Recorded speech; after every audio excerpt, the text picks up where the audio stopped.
Como que desce? Como que desce? Não bate no portão, por favor. Olha esse colo. Sabe o que é esse colo? Daquele porão. Tá bem seguro. Hello everyone, it began just before midnight.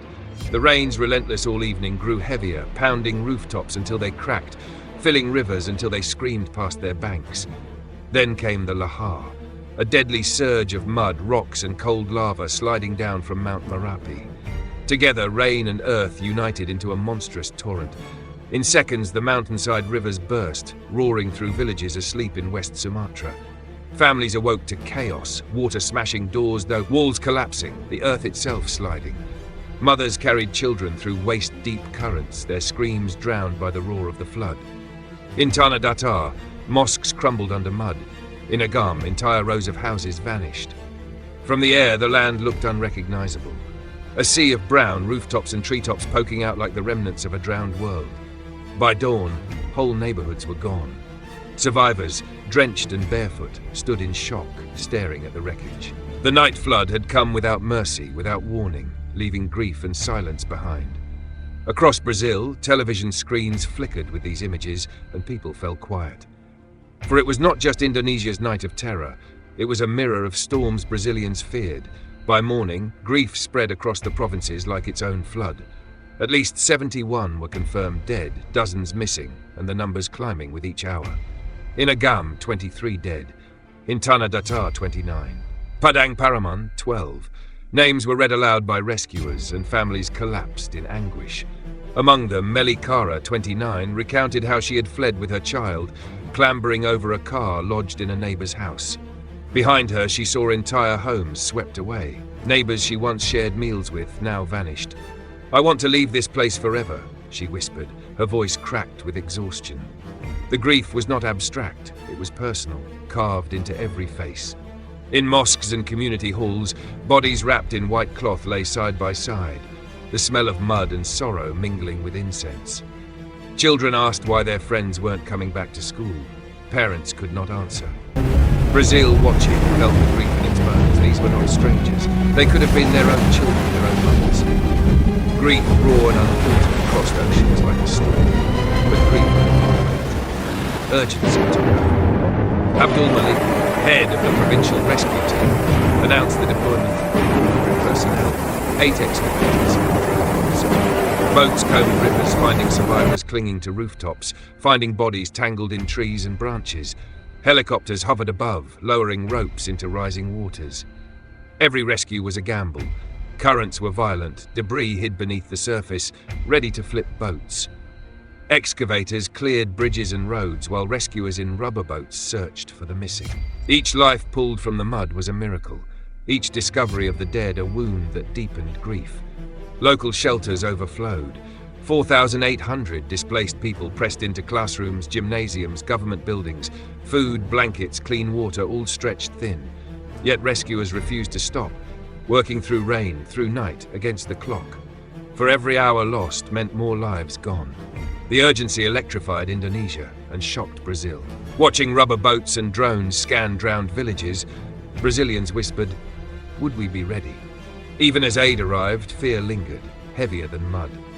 Indonesia's meteorological agency warned of more rain in the days ahead. Cloud-seeding planes took to the skies, releasing salt to break apart storm clouds before they could strike again. But the fear was not only of rain. The mountains themselves had become unstable. Hillsides, saturated with water, threatened more landslides. Survivors in shelters refused to sleep near rivers, terrified another surge would come in the night. Melikara, now living in a government shelter, said she would never return to her home near the volcano. The mountain is cursed now. Fear was everywhere, in the crackle of radios announcing missing persons, in the eyes of children waking from nightmares, in the silence of elders who had lost everything. Fear clung to survivors like a second skin. And in Brazil, the fear clung too. For Brazil has its own mountains, its own rivers, its own volcanoes of risk. Indonesia's lingering fear became Brazil's own ghostly premonition. Days passed, and the despair grew. More than 4,800 displaced, unable to return home. Over 531 houses destroyed, 3,980 hectares of farmland drowned, 21 bridges collapsed, 220 mosques and schools damaged, livelihoods dissolved. Farmers stared at rice fields buried in sludge, their future seasons lost.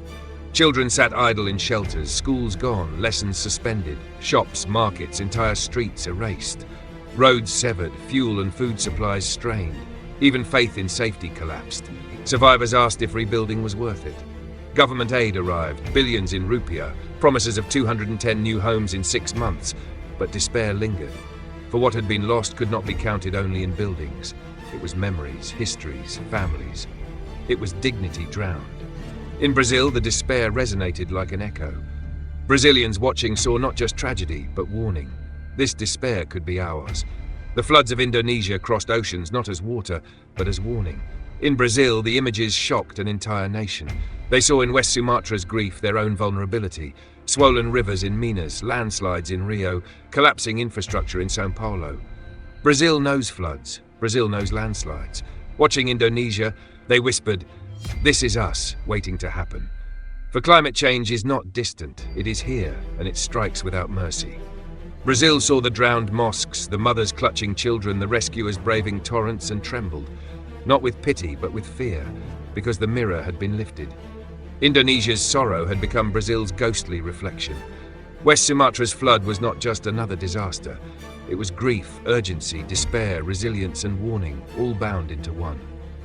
It showed how quickly water and earth can erase lives, how fragile safety really is, and how survival depends not only on courage but on preparation. For Indonesia, it was a national tragedy. For Brazil, it was a haunting prophecy.